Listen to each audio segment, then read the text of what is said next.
দিল্লিতে বিপুল পরিমাণ সাংবাদিক, রাজনৈতিক বিশ্লেষকদের প্রশ্নের মুখোমুখি হয়েছেন শেখ হাসিনা। তার স্বদেশ প্রত্যাবর্তন যখন সময়ের ব্যাপার, এটা পরিষ্কার করলেন। শেখ হাসিনা জবাব দিয়েছেন, কথা বলেছেন। এটাই হচ্ছে শেখ হাসিনা। 22 ডিসেম্বর শেখ হাসিনা রিটার্ন হবে, কোটি কোটি মানুষ তাকে স্বাগত জানাবে, এবং তার সঙ্গে দেশের বাইরে আমরা যারা আছি আমরা সবাই ফিরে আসব। শেখ হাসিনা মৃত্যুকে ভয় পান না। তিনি মনে করেন মুসলমান হিসাবে মৃত্যু একবারই আসবে। আল্লাহ যখন নিয়ে যাবে তার আগে কেউ কিছু করতে পারে না। যেভাবে তার পিতাকে পাকিস্তানে মৃত্যুদণ্ড দেওয়ার পরে ভয় দেখিয়ে বলা হয়েছিল সমঝোতা করবা কিনা, তিনি বলছিলেন আমার লাশটা বাংলাদেশে পাঠিয়ে দেও যদি মৃত্যুদণ্ড কার্যকর করো। শেখ হাসিনার ধমনীতে সেই বঙ্গবন্ধুর রক্ত। শেখ হাসিনা দেশে ফিরবেন। একজন সাংবাদিক সুনির্দিষ্টভাবে জিজ্ঞাসা করছেন আপনি কবে ফিরবেন? উনি বলছেন দিন তারিখ সময় জানাবো, তবে ডিসেম্বরের মধ্যে ফিরবো। এটা তিনি বলে ফেলছেন। ভারত থেকে বঙ্গবন্ধু কন্যা Sheikh Hasina foreign correspondents club of south এশিয়ায় কথা বলেছেন। যারা আমার চলে যাওয়াকে উদযাপন করেছিলেন, খুশি হয়েছিলেন, তাদের কাছে আমার প্রশ্ন, আপনারা আসলে কি কি পেলেন? কি পেলেন? আমাকে সরিয়ে দিয়ে গণতন্ত্র পেয়েছেন? পাননি। নিরাপত্তা পেয়েছেন? পাননি। বাকস্বাধীনতা পেয়েছেন? পাননি। জিনিসপত্রের দাম কমেছে? পাননি। সাধারণ পরিবারগুলো নিত্য প্রয়োজনীয় জিনিসপত্র কিনতে পারছে না। মানুষ কি নিরবিচ্ছিন্ন জ্বালানি বিদ্যুৎ পাচ্ছে না। অর্থনীতি কি শক্তিশালী হয়েছে? হয়নি। 2 বছরে কি আপনারা বিন্দু মাত্র উন্নয়ন দেখেছেন? দেখেননি। নারীরা কি নিরাপদ না। শিশুরা কি নিরাপদ না। সংখ্যালঘুরা কি নিরাপদ? যারা হিন্দু, বৌদ্ধ, খ্রিস্টান, অন্য তারা নিরাপদ না। সাংবাদিক, শিক্ষক, শিল্পী, বুদ্ধিজীবীরা কি নিরাপদ না। বাংলাদেশের সমৃদ্ধি, মর্যাদা, আত্মবিশ্বাস কি এগিয়ে যাচ্ছে? না, এগিয়ে যাচ্ছে না, পিছনে যাচ্ছে।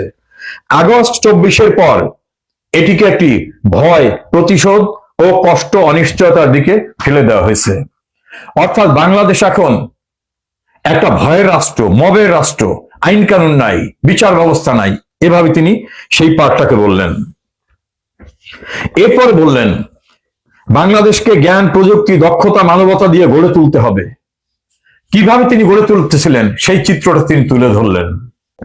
মানুষকে বাঁচাতে হলে সেখানে যে গণতন্ত্র এবং আইনের শাসন এবং জনগণের অধিকার ফিরিয়ে দিতে হয় সেটাকে তিনি জোর দিয়ে উল্লেখ করলেন। কোন রাষ্ট্র গড়ে ওঠে না ধ্বংসের ভিতর থেকে। অর্থাৎ যে ধ্বংস লীলায় ইউনূসের পর থেকে অব্যাহত রয়েছে সেটা কঠোর পরিশ্রম, শৃঙ্খলা, দায়িত্ববোধের মাধ্যমে এটা গড়ে ওঠে। ব্যক্তি পছন্দ অপছন্দের ঊর্ধ্বে গিয়ে দেশকে এগিয়ে নিতে হবে সেই আহ্বান জানালেন তিনি, জেনারেলি আহ্বান জানালেন। এবং খুব গুরুত্বপূর্ণ কথা বলেন, ঐক্যবদ্ধ হয়ে দায়িত্বশীলতার সঙ্গে দেশকে এগিয়ে নিয়ে যেতে হবে। তিনি ঐক্যের ডাক দিলেন। ঐক্যবদ্ধ হয়ে এগিয়ে নিয়ে যেতে হবে, ঐক্যের ডাক দিলেন। এর সঙ্গে তিনি অ্যাড করলেন একটি লাইন, যে লাইনটা খুবই গুরুত্বপূর্ণ। আমি বিশ্বাস করি জাতীয় ঐক্যে অর্থাৎ রিকনসিলিয়েশনের প্রয়োজন আছে। অর্থাৎ সবাইকে মিলে একটা রিকনসিলিয়েশন করতে হবে। এই রিকনসিলিয়েশনের কথা তিনি পরিষ্কারভাবে বললেন, এককভাবে না। তিনি রিকনসিলিয়েশনের কথাটা আবারও বলছি, তিনি বলছেন সবাইকে মিলে একটা সমঝোতা, রিকনসিলিয়েশনের ভিত্তিতে, জাতীয় ঐক্যের ভিত্তিতে বাংলাদেশকে গড়ে তুলতে হবে, এই কথাটা তিনি বলছেন।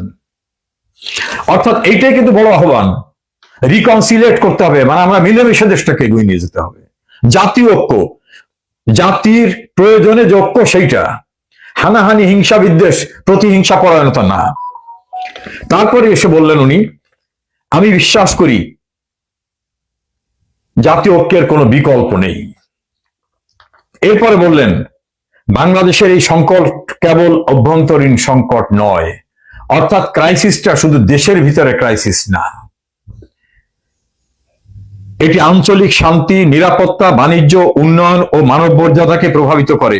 সে কারণেই আমি আন্তর্জাতিক সম্প্রদায় এবং বাংলাদেশের সঙ্গে বন্ধুভাবাপন্ন দেশকে আহ্বান জানাই, তারা যেন গণতন্ত্র, বিচার ও শান্তির জন্য বাংলাদেশের মানুষের এই সংগ্রামের পাশে দাঁড়ায়। তিনি আহ্বান জানালেন বাংলাদেশের বন্ধু রাষ্ট্রসমূহের কাছে যে এই ক্রাইসিসে, এই ক্রান্তিকালে তারা যেন বাংলাদেশের মানুষের গণতন্ত্র, স্বাধিকার, উন্নয়ন, বিচার, ন্যায় বিচারের জন্য তারা যেন তাদের পাশে দাঁড়ায়, এজন্য তিনি আহ্বান জানালেন। এটা কিন্তু খুবই গুরুত্বপূর্ণ। বন্ধু প্রতিম সকলের কাছে বাংলাদেশের বিপন্ন বিপর্যস্ত মানুষের পাশে দাঁড়াবার জন্য তিনি আহ্বান জানিয়েছেন। সেখানে তিনি কি বললেন? এশিয়ার জন্য, বঙ্গোপসাগরের জন্য, উন্নয়ন সহযোগীদের জন্য, গণতন্ত্র, আইনের শাসন ও বিচারে বিশ্বাসী সকলের জন্য কিন্তু এই আহ্বান, এই ঐক্য অনিবার্য এবং গুরুত্বপূর্ণ। বঙ্গবন্ধু কন্যা সাংবাদিকদের সঙ্গে কথা বললেন, মত বিনিময় করলেন, জবাব দিলেন। একটা পর্যায়ে তিনি ফ্লোর যখন জয়কে দিলেন, অর্থাৎ সজীব জয়কে, সেই সময় একটা প্রশ্ন আসলো, উনি আবার ব্যাক করে বললেন না না, এই প্রশ্নের জবাব আমি দিতে পারবো। আবার তিনি কথা বললেন। এখনই কি ওই নির্বোধদের সন্দেহ আছে যে শেখ হাসিনা নিজে কথা বলে? এটা নিয়ে কোনো সন্দেহ আছে? মনে রাখতে হবে, মৃত্যুকে পরাভব না মেনে যে মানুষটি তার বাবা মা সকলকে হত্যার পরে বাংলাদেশে ফিরে আসে, খুনিরা তখন প্রোটেক্টেড আইনের দ্বারা, যে তাদের কেউ কিছু করতে পারবে না, তখন নিরস্ত্র শেখ হাসিনা, শেখ রেহানা বাংলাদেশে ফিরে আসলেন। তারপরে 2004 সালের 21 আগস্ট তাকে হত্যার জন্য কি চেষ্টা করা হলো? তারপরে অন্তত 19 বার তাকে হত্যার চেষ্টা করা হলো। শেখ হাসিনা পরাভব মানেন না। যারা তাকে চেনেন না, তারা যাকে জানেন না, তাদের কাছে মনে হতে পারে অস্পষ্ট। আপনারা বাংলাদেশে কি ঘটতেছে এই সত্যটাকে আপনারা দয়া করে অনুসন্ধান করে বের করেন। তাদের ধন্যবাদ দিচ্ছেন যে আপনারা অনেক সত্য বের করছেন, কারণ বাংলাদেশে কোনো মিডিয়া কোনো কিছু ছাপতে পারে না, মিডিয়ার গলা টিপে ধরা আছে। অধিকাংশ মিডিয়া দখল হয়ে গেছে এই সন্ত্রাসী মবের হাতে। সেজন্য মাননীয় নেত্রী বলছেন এই ফরেন ডিপ্লোম্যাটিক করেসপন্ডেন্টদের যে সত্যকে অনুসন্ধান করুন, বের করুন। বাংলাদেশে আপনারা যে রিপোর্ট করতেছেন, যে তথ্য সামনে নিয়ে আসছেন, সেজন্য তিনি তাদেরকে ধন্যবাদ জানিয়েছেন। ইতিহাসের কঠিন সময়ে সবচেয়ে বেশি দায়িত্ব পালন করে সাংবাদিকরা, এটা তিনি উল্লেখ করেছেন। নেত্রী এমন ভাবে বলছেন যে ইতিহাসের কঠিন সময়ে সবচেয়ে গুরুত্বপূর্ণ দায়িত্ব পালন যারা করে তার ভিতরে এই মিডিয়া, জার্নালিস্টরা। এজন্য তিনি জার্নালিস্টদেরকে ধন্যবাদ দিচ্ছেন। তারা সত্য অনুসন্ধান করতেছে, আরো অনুসন্ধান করে, কারণ বাংলাদেশে মিডিয়া কোনো কথা বলতে পারে না, বিশ্ব মিডিয়ার কাছে সবকিছু নিয়ে আসার জন্য তিনি অনুরোধ করেছেন। তারপরে উনি যে বক্তব্য বলছেন যে তিনি বাংলাদেশের প্রধানমন্ত্রী নন, তিনি জাতির পিতার কন্যা শেখ হাসিনা। পারিবারিকভাবে তিনি রাজনীতি করতেন। 62 সাল থেকে তিনি রাজনীতি করে আসছেন। সেই তথ্য উপাত্ত উল্লেখ করে তিনি বলেছেন যে আমি কখনো বাংলাদেশের মানুষ থেকে বিচ্ছিন্ন হইনি। আমি 5 বার প্রধানমন্ত্রী ছিলাম, তার বাইরে আমি বিভিন্নভাবে মানুষের সঙ্গে সম্পৃক্ত ছিলাম, কখনো বাংলাদেশের মানুষ থেকে আমি বিচ্ছিন্ন হইনি। সেটা তিনি সেজন্য তার স্ট্রেট কথাটা ছিল, আমার জনগণের কাছ থেকে কেউ আমাকে বিচ্ছিন্ন করতে পারে নাই। আমি ক্ষমতায় থাকি, ক্ষমতায় না থাকি, দেশে থাকি, দেশের বাইরে থাকি, আমার হৃদয়ে বাংলাদেশের মানুষ এবং তাদের হৃদয়ে আমি আছি। এভাবে তিনি কথা বলছেন। থার্ড, তিনি কথাটা বলছেন যে কিভাবে তাদের পরিবারকে ধ্বংস করার চেষ্টা করা হলো। 1975 সনের 15 আগস্টের ট্র্যাজেডির কথা উল্লেখ করেছেন। তার পরবর্তীতে তাকে কতবার হত্যার চেষ্টা করা হয়েছে সেই প্রসঙ্গগুলো তিনি তুলে আনছেন। অর্থাৎ বারবার যে তারা টার্গেটেড, এই টার্গেটেড কেন সেটা উল্লেখ করেছেন, যে টার্গেট যারা করে তারা প্রতিশোধ নিতে চায়। কিসের প্রতিশোধ? 1971 সনে পরাজয়ের প্রতিশোধ। তিনি এভাবে সে কথাটা বলতে চেয়েছেন। তিনি কিভাবে দেশটা স্বাধীন হয়েছে, 30 লক্ষ মানুষ তাদের জীবন উৎসর্গ করে, সে কথাটা তিনি উল্লেখ করেছেন।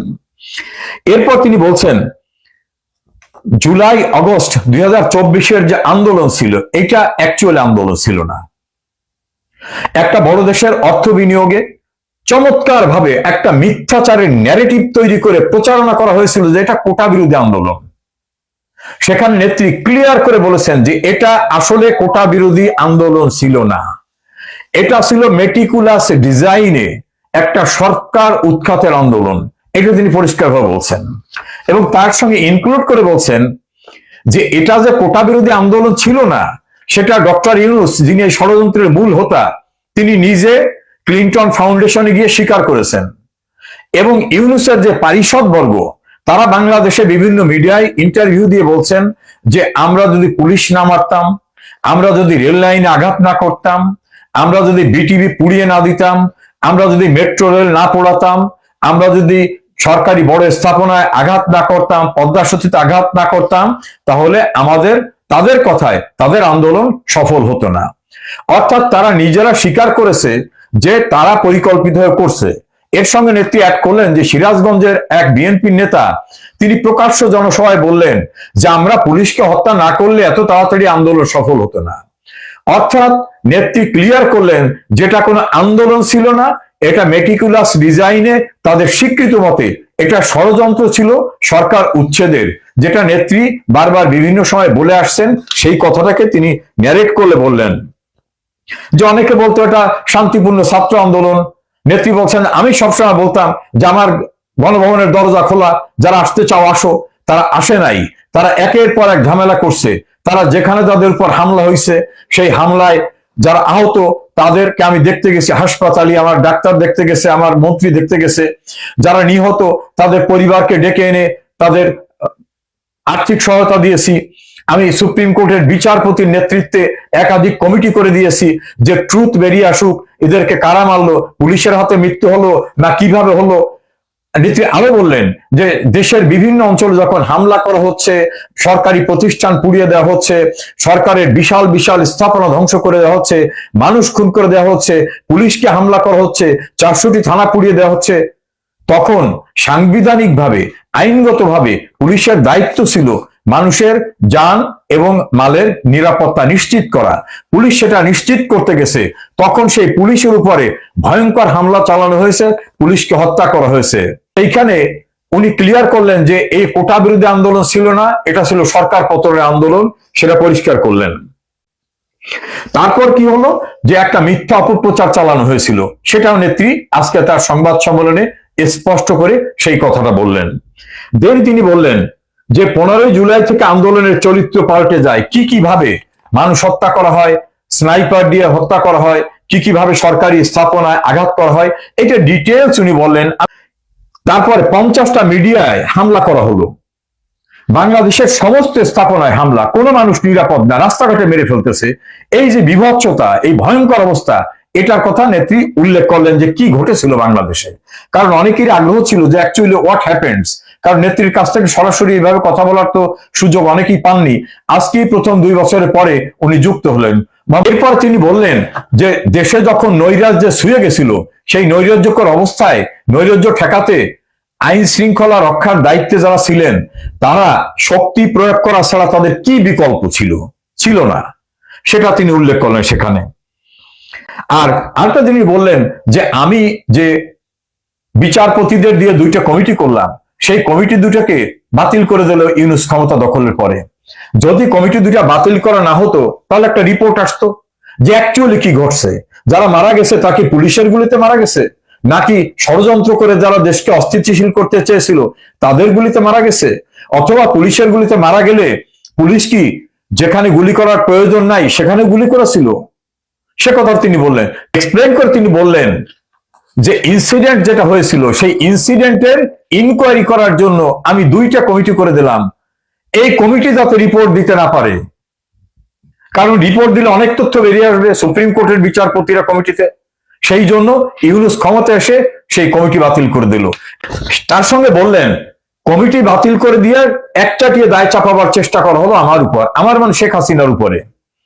তিনি রিপিট করলেন যে বিচারপতিদের সমন্বয় করা কমিটি কি কারণে বাতিল করা হলো। যদি সেই কমিটিটা বাতিল করা না হতো, তাহলে প্রকৃত সত্য মানুষ জানতে পারত। সেটা বাতিল করলো যে প্রকৃত সত্যকে ধামা চাপা দেওয়ার জন্য। এইটা নেত্রী পরিষ্কার ভাবে বললেন।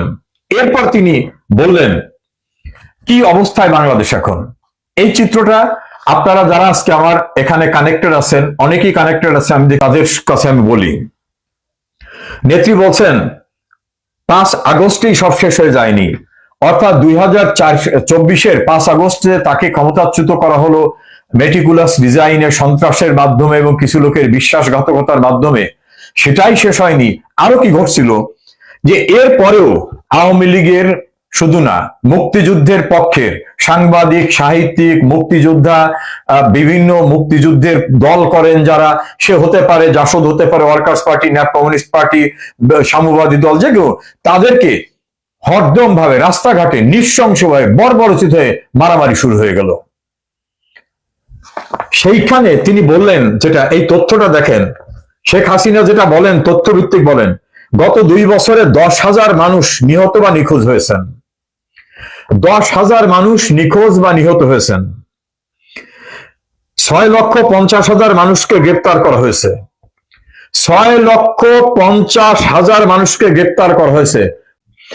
4,50,000 নেতাকর্মী সমর্থককে আসামি করা হয়েছে অন্যান্য মামলায়, এবং আরো 10 লক্ষের বেশি মানুষ অজ্ঞাত আসামি হিসাবে সংযুক্ত হয়ে গ্রেপ্তার, হয়রানির শিকার হচ্ছেন।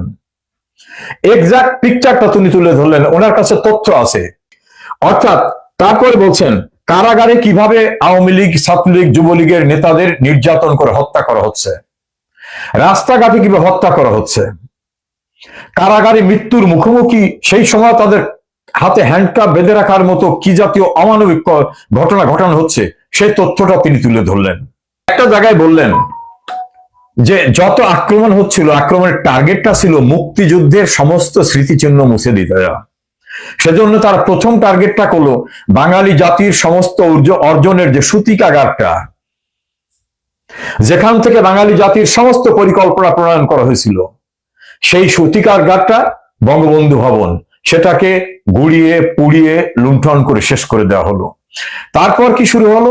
বীর স্রষ্টদের মুরাল, বঙ্গবন্ধুর ভাস্কর্য সহ মুক্তিযুদ্ধ জাদুঘর, বাংলাদেশের যেখানে যতটা মুক্তিযুদ্ধের চিহ্ন আছে সব মুছে দেওয়ার।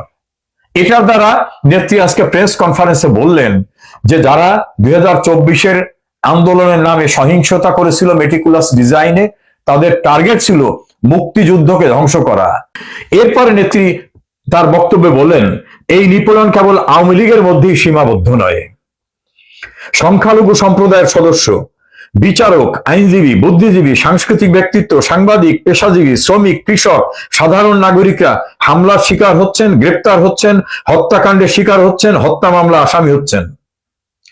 কনক্লুশনের একটি বললেন যে 2024-এর জুলাইয়ের তথাকথিত আন্দোলন ছিল প্র্যাকটিক্যালি মুক্তিযুদ্ধে যারা পরাজিত শক্তি, তারা মুক্তিযুদ্ধের পরাজয়ের প্রতিশোধ নিতে, মুক্তিযুদ্ধের সরকারকে সরাতে এবং মুক্তিযুদ্ধের সমস্ত স্মৃতিচিহ্ন মুছে দেওয়ার জন্যই মেটিকুলাস ডিজাইনে বিদেশি সাহায্যে অন্যান্য জায়গায় বাংলাদেশে তারা বিভিন্ন শ্রেণী, গোত্র, শিক্ষক, সাংবাদিক, বুদ্ধিজীবী, তৃতীয় এনজিও এদেরকে সম্পৃক্ত করে কিভাবে করেছিল সেই চিত্রটা তিনি তুলে ধরে বললেন। এবং সেখানে আর উল্লেখ করে বললেন যে যে চেতনার উপরে বাংলাদেশটা তৈরি হয়েছিল, অসাম্প্রদায়িক চেতনা, গণতন্ত্র, সমাজতন্ত্র, ধর্মনিরপেক্ষতা, জাতীয়তাবাদ, এই অসাম্প্রদায়িক চেতনার বাংলাদেশটাকে ধ্বংস করার জন্য ইসলামিক জঙ্গিতন্ত্রটাকে এখানে তারা প্রমোট করলো। এখন দেশে আতঙ্ক, সন্ত্রাস, দমন, নিপীড়ন, অর্থনৈতিক কষ্ট, চরম অনিশ্চয়তার কবলে আটকা পড়ে আছে দেশের কোটি কোটি মানুষ। একটা সাজানো নির্বাচন যদি হয়েছে, সেই নির্বাচনের মধ্য থেকে মানুষের ভাগ্যের কোনো পরিবর্তন হয়নি, এটা আমাদের মাননীয় নেত্রী আজকে বললেন। এরপর তিনি চিত্র তুলে ধরে আরেকটা পার্ট বললেন যে আওয়ামী লীগ আমলে জিডিপির হার ছিল 6.80%। জিডিপি মানে হলো আমাদের প্রবৃদ্ধি, যেটা সেইটার কথা। আর এখন কত? এখন কমে 2.22। ইউনুস বলছে বাংলাদেশকে ব্যস্ত বানাই দেবে। শেখ হাসিনার সময় ছিল 6.80, আর ইউনুসের সময় এবং তার ধারাবাহিকতায় এখন 2.22। এত নিচে নেমে গেছে বাংলাদেশের অবস্থান, সেটা তিনি বললেন। তারপরে খেলাপি ঋণ 13% থেকে বেড়ে হয়েছে এখন 47%। শেখ হাসিনার আমলে ছিল 13%, সেটা এখন 47%। দারিদ্র্যের হার শেখ হাসিনা 18.60% থেকে রেখেছিলেন, এখন সেইটা 46.8। একইভাবে তিনি বলছেন 500টির বেশি শিল্প কলকারখানা বন্ধ হয়ে গেছে। প্রকল্পের ব্যয় 50% থেকে 250% বাড়ানো হয়েছে। অর্থাৎ শেখ হাসিনার আমলে যে প্রকল্পটার যে ব্যয় ছিল সেইটা এখন 250% বাড়ানো হচ্ছে লুটপাট করার জন্য। এইরকম রেকর্ড শেখ হাসিনার আমলে কোনোদিন হয়নি।